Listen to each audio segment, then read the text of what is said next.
It wouldn't be an overstatement to say just about everyone is waiting to see how Donald Trump's second term in the White House plays out with America's allies. He's going to take the oath of office, of course, in less than 2 weeks, but the US president-elect already reviving talk of America taking over Greenland, for example. He's also renewing his suggestion that the US could make Canada the 51st state. Well, at the same time, one of Trump's closest advisors is creating political turmoil in the UK, amongst other places. America's closest ally, of course, Elon Musk, has been attacking the British government over a years-old scandal, and that has got one of the UK's political leaders urging the government to summon the US ambassador over Musk's comments. So the US foreign relations pot is already on the boil. CNN Politics senior reporter Stephen Collinson has been writing about Donald Trump and his ally Elon Musk, saying, and I quote, in Trump's first term, when he made foreign policy by tweet, America became a force for global disruption. Well, Musk's prominent role in his second administration may make those 4 years seem stable by comparison. Well, Stephen joins us now live from Washington. Good friend of this show. Always good to have you.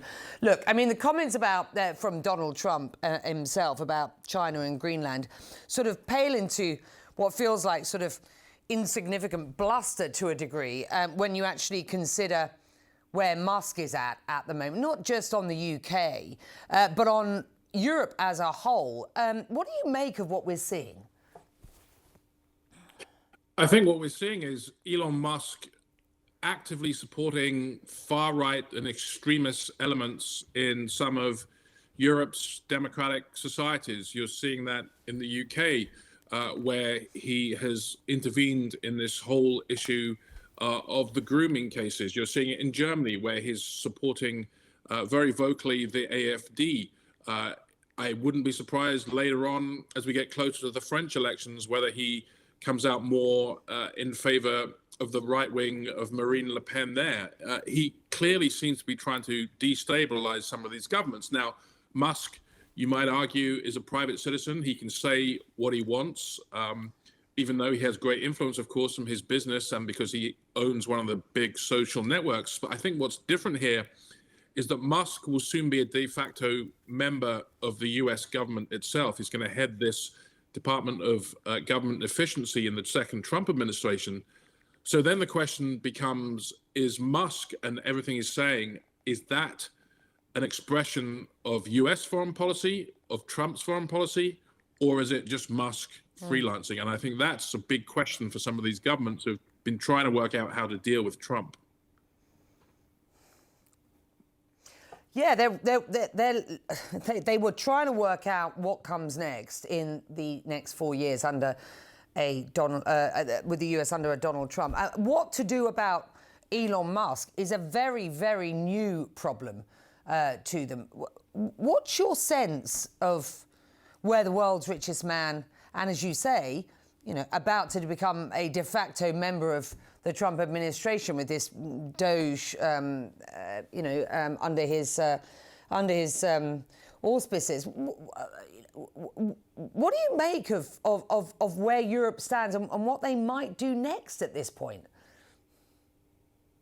Well, it's very difficult because you have to work out, if you look at Keir Starmer, the British Prime Minister's point of view, for example, he has to work out how to have a working relationship with Trump to try to spare the UK from the worst, what some might see as the excesses of Trump on trade policy and in other areas.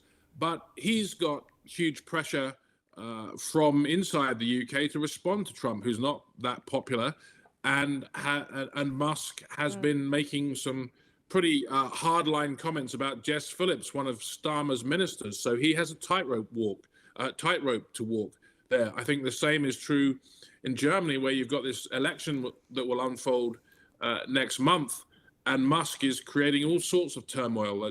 Some of the German leaders believe that he's interfering in their affairs. So you're going to have Europe, who's already concerned about Trump's tariff policy, whether he'll stand up for Ukraine, his attitude towards NATO. They're surely going to come under pressure for more defense spending. And they got this question of how to defend their territory. One thing to watch, I think, and Trump, as he speaks in the coming hours and days, does he stand up for what Musk has been saying, or does he begin to get a little irritated that Musk is getting all the headlines around the world, and so far he isn't?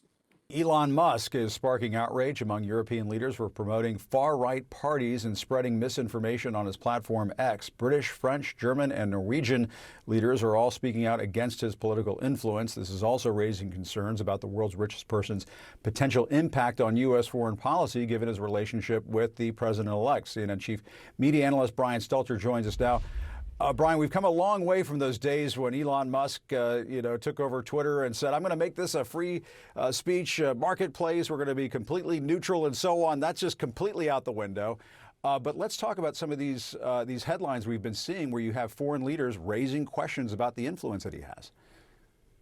Yes, and it's because Musk has been raising attention about sexual abuse of children in the United Kingdom dating back decades. Some of these stories actually go back about 20 years. Musk has been bringing them up on X over and over again, in some cases acting as if he's just discovered some of these stories. They are horrible stories, but oftentimes it seems like Musk is coming in like a brand new college freshman, brand new to a subject, as if he's found out about it for the first time. And because his voice is so loud on X, he causes a lot of reactions. That's what these European leaders are reacting to. Musk also is announcing algorithm changes to X. He wants more positive content and less negative content, even as he posts about gangs and about rape and other very negative subjects. It is notable that just as Trump is about to take office, Musk says he wants more positivity, Jim, and less negativity. Isn't that interesting timing?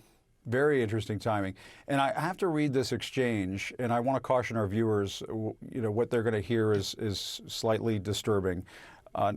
Disturbing, I shouldn't say slightly, disturbing, between Musk and an ex-user who criticized him.